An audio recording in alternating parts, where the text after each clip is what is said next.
Egia da, urtez urte salaketa kopuru gorakada horri buruz hitz egin dugula,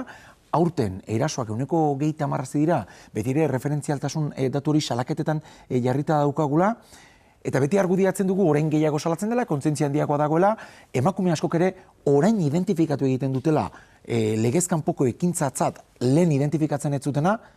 Non dago inflexio puntuan, noiz arte izan daiteke salaketa kopuruaren gorakada eta ez kasu gorakada? Erantzunik ez daukat horretarako, baina garbi daukaguna da, prebentzio eremuan benetan sekulako erronka badaukagula, eta lehen ikusi ditugun, irudiak ikastetxean eta maskulinitateari buruz egiten diren tailerrak eta baitare lanak, ze garrantzia duen baitare gure gizartea eraldatzeko behar dugun eraldaketa horretarako behar ditugun tresnak. Eta horretarako egiturazko arazo honi tresnak eskaini egin behar diogu gizarteari eraldaketa horreta nolabait bilakatzeko. Eta, zentzu horretan emakundek ja nahiko ibilbide luze batetik gizonduz programarekin aspalditik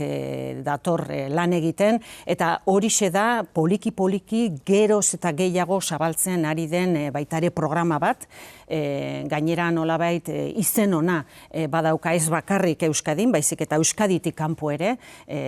baitare beste herrialdetan, eta iruditzen zaigula badauzkagula nahiko tresna, baitare modu egituratu batean, bai ikastetxetan, bai aisialdietan,